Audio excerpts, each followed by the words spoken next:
cahier d'un retour au pays natal. À force de regarder les arbres, je suis devenu arbre. Et mes longs pieds d'arbre ont creusé dans le sol de larges sacs à venin, de hautes villes d'ossements. À force de penser au Congo, je suis devenu un Congo bruissant de forêts et de fleuves, où le fouet claque comme un grand étendard, l'étendard du prophète, où l'eau fait l'Ikwala, l'Ikwala. C'est écrit, les amis, c'est dans le texte. L'Ikwala, vous ne rêvez pas. L'Ikwala, cet affluent du Congo. Mais c'est la flévitude ici, exprimée, grandeur nature, les amis, par le baobab nègre, le nègre fondamental. Aimé Césaire.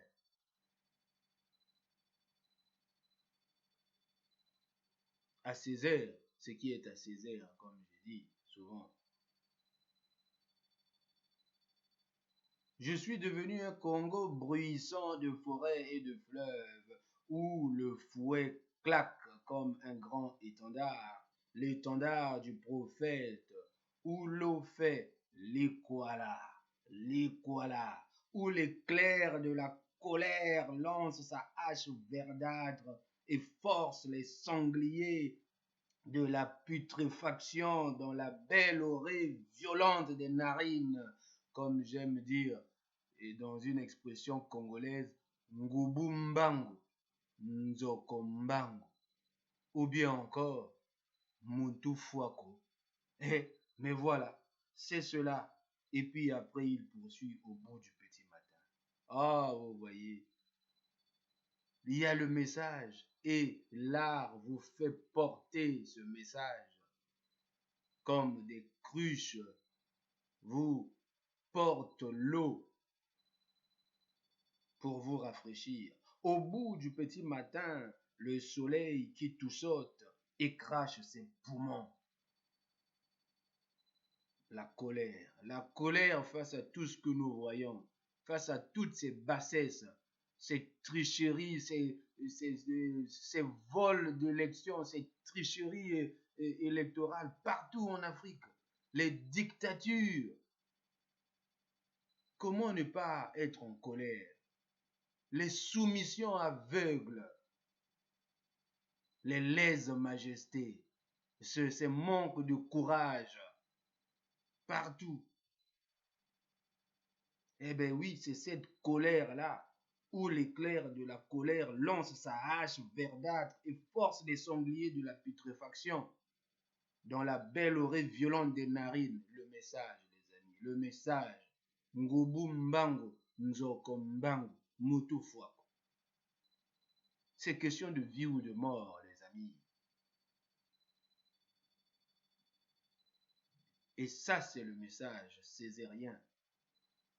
Et jusqu'au bout, il a tenu avec ce message.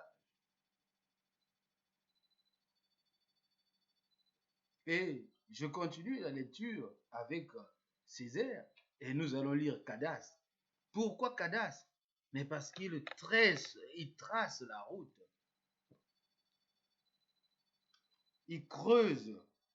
Et qu'est-ce qu'il dit? Ex voto pour un naufrage. Et qu'est-ce qu'il dit dans ex voto pour un naufrage? Cadastre, les amis, cadastre.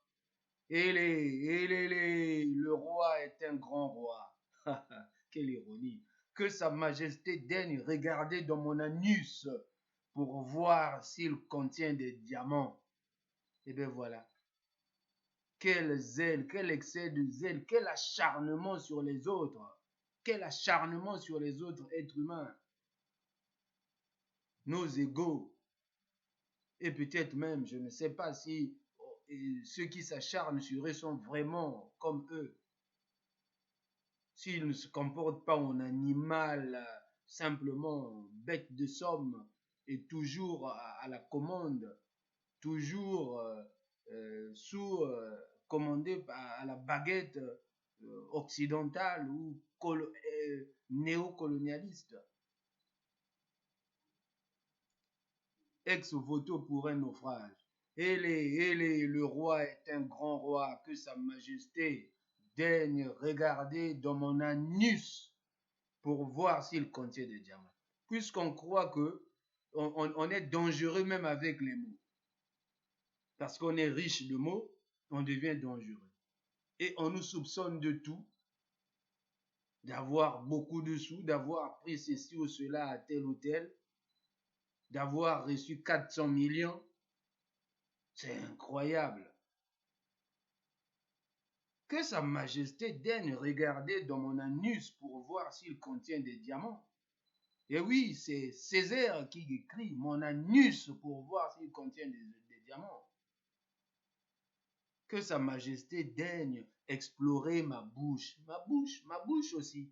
Daigne explorer ma bouche pour voir combien elle contient de carats. Voilà. Tam Tam rit.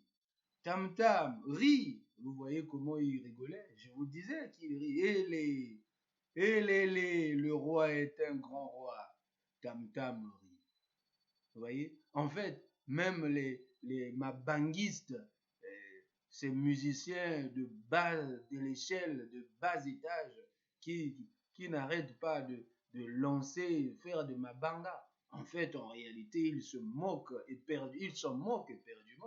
Et quelquefois, ils se moquent bien souvent de ces rois qu'ils chantent. Ça, c'est le baobab Césaire. Nous poursuivons.